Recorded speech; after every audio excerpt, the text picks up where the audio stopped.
Yeah, and speaking of B-plus movies, we got the final movie we watched this week, that being Tanner's pick, Kill Bill, Volume 1. That's right, guys. Kill Bill is the story of the bride, real name, and she got murdered by a bunch of assassin people, but then she woke up from her murder and went on to go murder them. But we only saw the first two because it's a two-parter movie. Fun fact, in the go-go fight scene, the girl with the ball on the chain, she accidentally fucking whacked Quentin Tarantino. Hell yeah. That's fun. Maybe that would explain why he is the way he is. Tanner, where'd you rank this one? Guys, it's been a while since this has happened, but oh yeah, this is a massively popular film that I just didn't like all that much. I am sitting at a flat B. Damn. Dylan, how about you? Dude, this movie had the name of a Fall Out Boy song actor in it. I gave it an A-. Fantastic. Jackson, how about you? Yeah, I'm at an S-. Holy shit. I am at an A-. Jackson, I guess I don't need to ask why you love this movie so much. You hyped this movie up, but I guess go on, King. Yeah, I just think it's fantastic. I think the comedy works very well with the dichotomy of the visceral violence. I think the action scenes are just really fun. I like the non-linear storytelling. I really don't have a whole lot of negative to say about this movie outside of maybe just some like minor tonal things. But, you know, in the end, it's just a really fun fucking movie, you know? It's just a really incredibly entertaining watch for me. I think main character girl, whatever her name is, Uma Thurman, does a really good job. I think the villains are very imposing in how they try to present themselves. It's got some really fun, inventive fight scenes. This is a huge cultural piece, you know. This movie has influence. It takes a lot of influence from a ton of different sources, obviously. That's like its whole shtick, is that this is basically a homage to a bunch of like Tarantino's favorite action movies and things like that. And this movie like becomes like the thing that people pay homage to in later action movies. It's just a really fun, good ass movie. Would you say is your favorite Tarantino film we've seen so far? I'd have to look at what I rated the other ones. Reservoir Dogs is also at an S-, and Pulp Fiction is an A+ for you. Yeah, I definitely think I like this one more than those two. Okay. Coincidentally, it's the one with all the feet stuff, huh? Strange. Ooh. The feet stuff. Did I miss something? Anyway.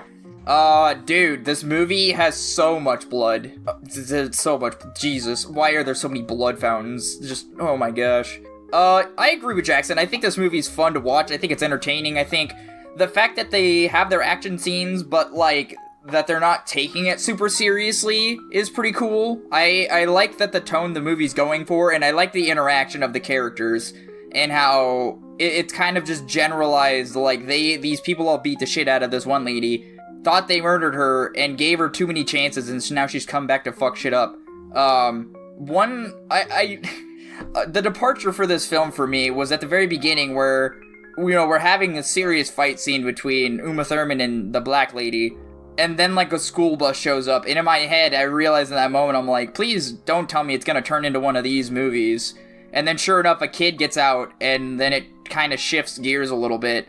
And that's when I realized what this movie was really gonna be. But other than that, I wasn't a negative. I don't know why I'm saying it that way.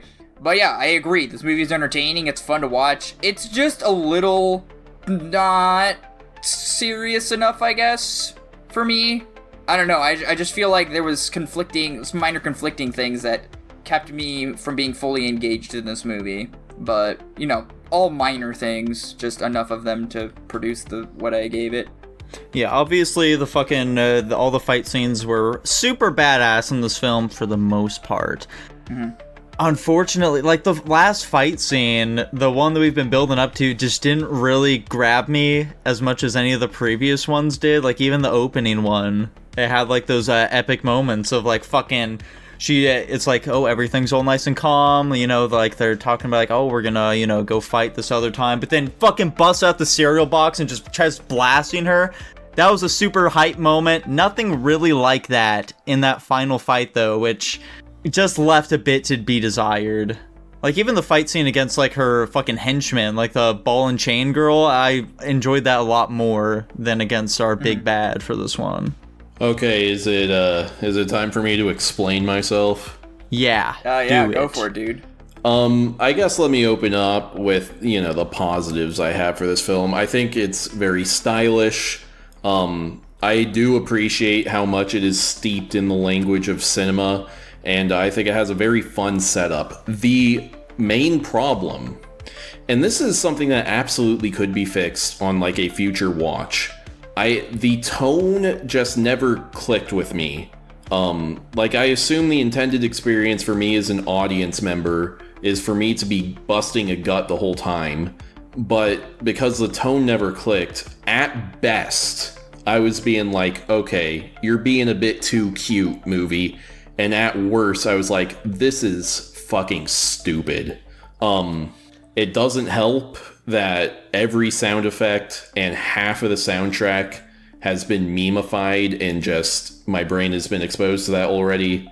And speaking of prior exposure, like Jackson mentioned, this movie pays homage to a lot of things that came before it, and it's been parodied ad infinitum by things that came after.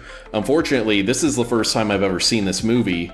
Since I'm already familiar with the stuff it's paying homage to, and I'm familiar with the stuff that came after it that were like sendbacks to it, nothing in this movie ends up feeling original, even though intellectually I know it is original. So I watched it too late for that element of the movie to click. The action, it's fine. It's a bit above average for action, I guess. Unlike Nico, the go-go fight, the girl with the ball and chain, I think that fight sucks. I actively disliked that fight. I thought it wasn't good at all. And one of the problems is over the last, 10 to 15 years, we as a culture have been fucking spoiled with excellent action movies. And so this one just, comparatively, it doesn't hit me very well that way. So like, the comedic elements weren't really working for me, and then the action wasn't really hitting the way it was supposed to. And so there's just not really much for me to grasp onto there. And personally, I'm on the record with this. I don't really like out of order storytelling. I understand why they did it here, but I also think it's very much possible to just write around that, just have her target the people in a different order. But I do suspect that I'd be able to watch this on a future date and have the tone click for me, in which case I would really enjoy it. But for this watch through on this week, it just didn't, and so it didn't work for me. I will also say, by the way, film, nice try. You're only giving us half a story here, though. You guys got any comments on what I had to say? Any you want to throw some hate this way? I think you're very brave, Tanner. Yeah, thank you. I fully recognize this is a bad opinion. Yeah, I mean, the tonal thing reminds me of when I watched the latest Guardians of Galaxy, where like for some reason when I watched that, you guys can maybe remember this, I just didn't like that movie. Yeah. Like, you guys all had no problems with it, but there was just like something off about it to me. And I imagine you're having a similar experience with this one, where like, you know that it should be good. Other people are telling you it's good in the call you're currently sitting in, but like, there's just a disconnect. And that's fine. I have the exact same thing where like, I want to watch the Guardians of the Galaxy Volume 3 again, because I could genuinely see myself enjoying it more. I was just like, it was a weird day out there, and I don't know. So yeah, it seems reasonable. I definitely understand things too. It is hard to take things seriously with like the fucking sound effects. They have been memed a crazy amount, and I just think that adds to it, honestly. I don't take this movie seriously at all. It is a very unserious, just like comedy action movie for me, and I think that just adds to it personally. But I did say like the tonal things. This movie tried to take itself seriously at times, but it's not a big discrepancy for me, because at the end of the day, it is just like a really fun and just kind of goofy action movie. I guess this is a minor thing, so I don't think it matters too much. That was one thing that kind of confused me with the tone of this movie. I wasn't sure if the sound effects and everything I was supposed to be taking seriously or not, or if they were trying to be funny, just because of the kind of movie it is, and this movie was like 2007 or something, or whatever. Yeah, that's a great point. I just want to build on that a bit. For like the sound effect they play whenever she notices an enemy, obviously now that is a hilarious sound effect that has been memed to death. What if I were to watch this when it came out in theater? Is that sound effect still supposed to be funny, or is it just purely a tonal communicator? Yeah, that was like, it's not only what the receiver's intention, it's also the film's intention, so that's where also the big disconnect is too. I want to believe that this movie was doing a little bit of both. It's just so hard to tell given the era this movie came out and what it was trying to do and the era we currently live in. So, but minor thing, I didn't have a big problem with it. I was fine with it either way. I think it matched both the tones, whichever one it was going with. Tanner, I'm so happy that we did find a classic film, though, quote-unquote classic film, that newer shit has ruined this older one for you. It's finally happened. You finally understand where we're coming from. That's so true, dude. Alright, well, do we have anything else to say about Kill Bill Part 1? Dude, No, I don't think sir. so. I will have more thoughts after we finish part 2, because I've got, overall thoughts about that I want to say as once the story's done, Yeah, whenever we end up watching that one, that is. Yeah, whenever that is. Yeah. That'd be so fucked up if he just made us wait.